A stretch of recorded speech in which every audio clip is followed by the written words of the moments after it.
Left jab, punch. Oh! Knockdown.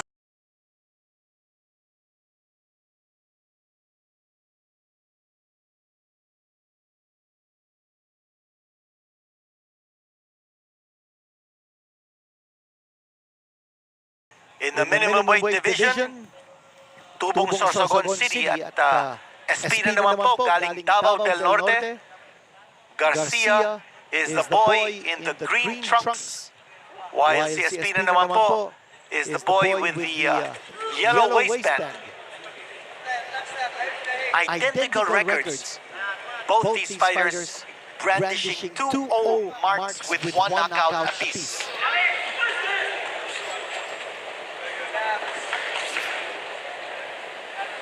Garcia from Johnny Alorde's stable. Espina naman po is from Davao del Norte.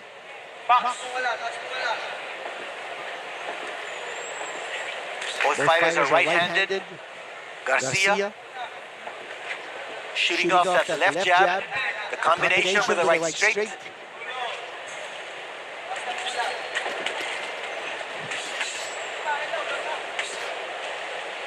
Left jab from Garcia. Right lead coming from Espina. Left jab, oh! Knockdown. Right hand by Joel Garcia. Bagsak si Espina. We're in round number 1. That's a legit knockdown. Espina going down from a right hand. Galing kay Garcia. A little off balance si Espina. Garcia again landing with a big right hand. Yun ang kanyang pamatay. Nakita na natin yung potent power ng kanyang kanan. Garcia going to the body after connecting with a big right to the head that produced that knockdown. Bumabalik dito si Espina.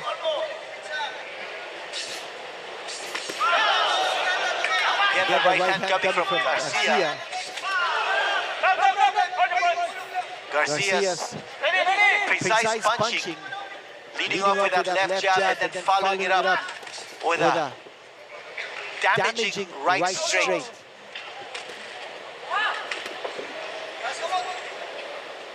Espina is not backing off despite that knockdown all the more.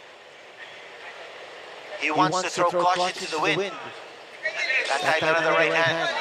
But Joel Garcia dictating the pace with that left jab. Smooth as silk. Ang ganda ng pass ng kanyang left jab. Now he's got a big 5-inch reach advantage. And he's making full use of that. Joel Garcia. Again connecting, but that time with the left hand. Espina has been scored. In round number 1 by Garcia.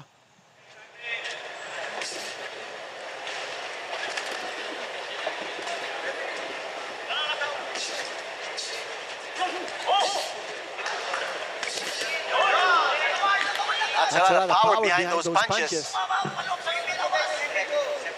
And you can hear the landing of that leather from all the way to the back row. Espina appearing a little cautious at this stage. Nakaramdam na siya ng power at lakas ni Garcia. You see Espina's cornerman looking on, not dishing out instructions, but just watching intently how his fighter Espina is faring in this fight so far.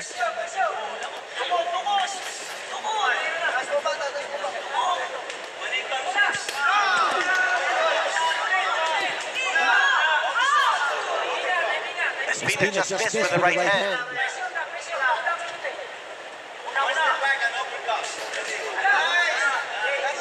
Left hand connected there by Espina. Combination once more, coming from Garcia. Espina moving closer. He looks to be a dangerous fighter.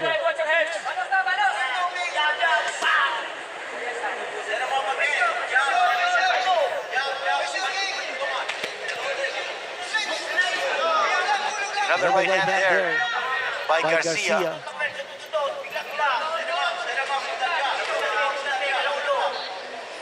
Left jab connecting. 1, 2, 3 combination. Here comes Garcia once more. Oh, beautiful right hand scored by Garcia. But Espina catching the impact on his face, but not flinching.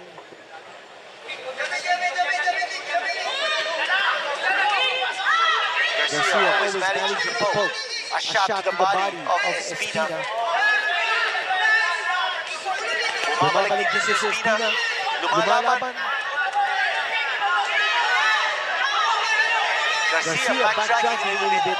Espina so aggressive in coming forward. Right hand again scored by Garcia. Uppercut. Galing kay Garcia. Another uppercut.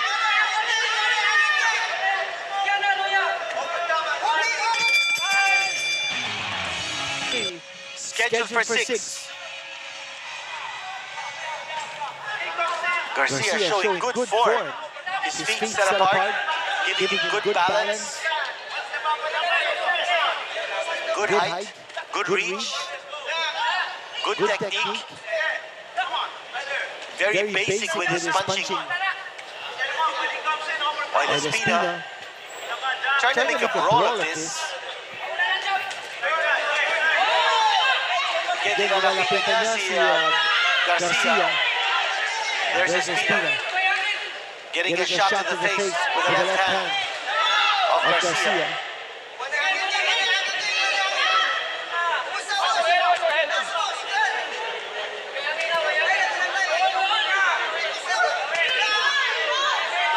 Shot to the body by Espina. Uppercut from Garcia.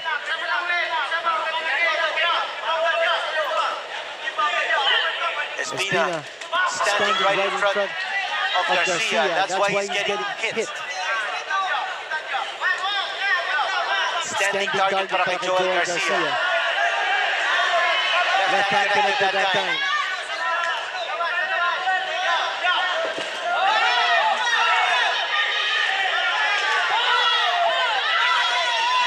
Here's Espina charging and fighting back.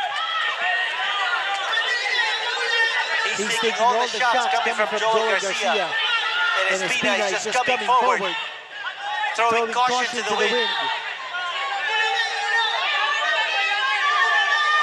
Toe-to-toe fighting. Left hand connected there by Joel Garcia. But it looks like Espina is taking those shots very well. Bumagsak siya noong round number 1, pero ngayon parang pinapakita niya na kaya niya yung suntok ni Garcia.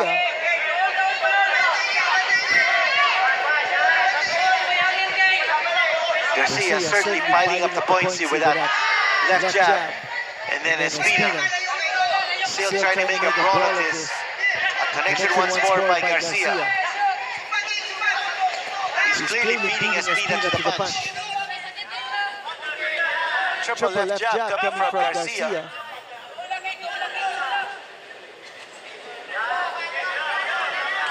Again, that left jab. Keeping Espina off balance.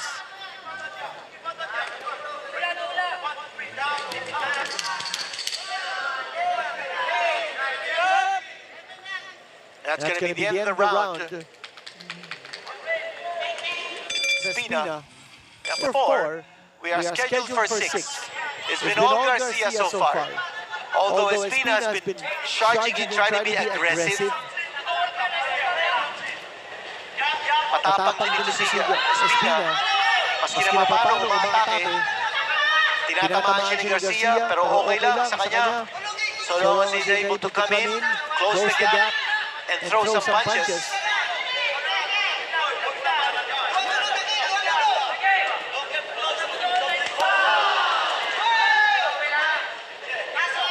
The right hand coming from Espina. He needs to be a little more authoritative in his punching. Garcia always leading off with that left jab. Yun, nakita na naman natin. And for Espina, he has to duck that jab. Alam niya, darating yung left jab. So patayan niya, pagdating ng left jab, doon siya umatake. That will give him a slight opening in throwing his big shots at Joel Garcia. Garcia continuing to connect. But Espina is taking those shots very well.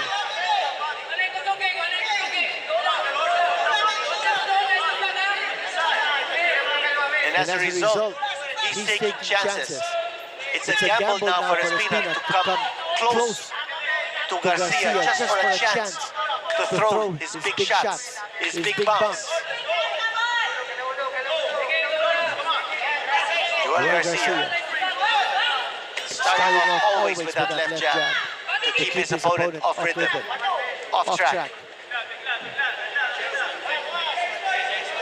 And that's a very pesky left jab being thrown by Joel Garcia. Nakatama doon si Espina because he's found his range. He's very close to Garcia, but Garcia continues to pepper him with that left jab. Sunod-sunod yun. Garcia just ducking away from that right hand ni Espina.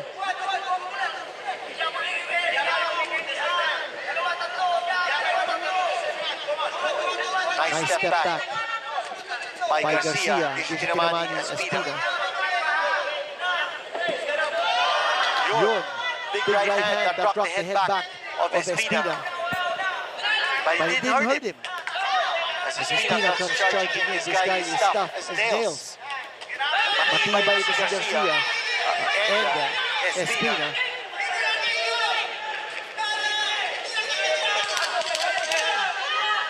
Those shots are landing by Garcia. Hindi na iniinda ni Espina. He did go down to round number 1, but he's staying on his feet. Joel Garcia. Ito na po, round number 5, penultimate round.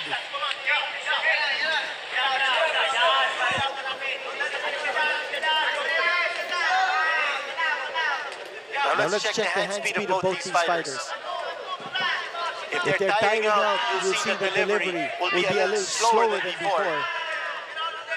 We'll also monitor the work rate of both these fighters. Tumataas ba? Bumababa ba? What about Espina? Ang tibay nitong boksero na to. He's taking a lot of shots coming from Joel Garcia. But outside of that knockdown in round number 1, he's staying on his feet.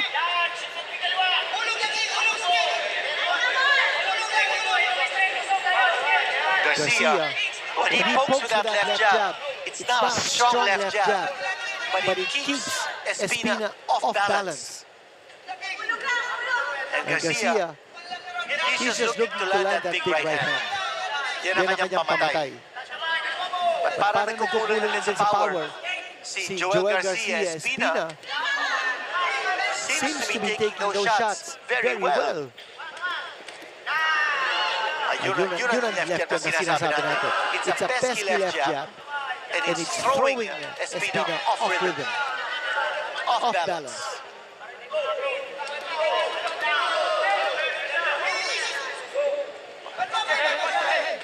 And as a result, nawawala sa timing si Espina.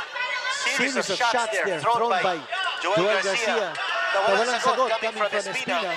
Espina busy with the left hand.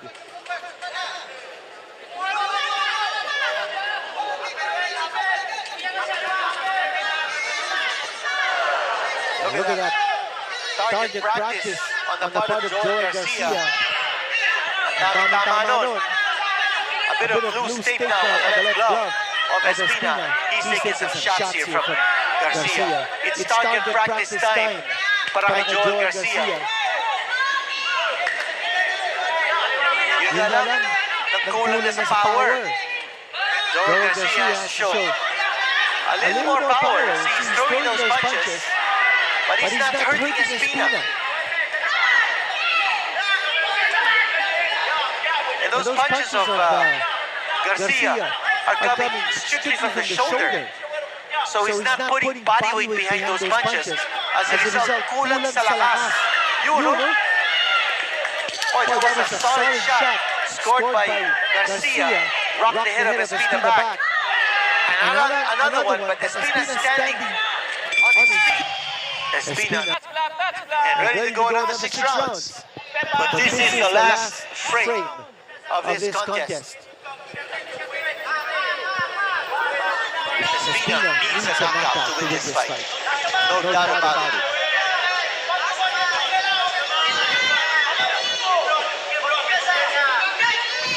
Joel Garcia, the master technician, showing a lot of moves. A volume puncher. Could use a little bit more power behind those punches as Espina continuing to bore inside. Napansin natin ito kanina, the two stake. Referee Nobleza signaling time out to work on that loose tape. Gotta cut it off. Or they put some tape over it.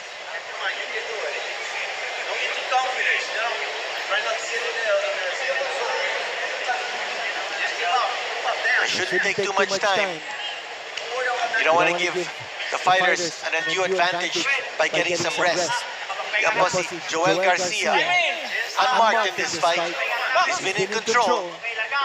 Timing, sabi ni referee Nobleza.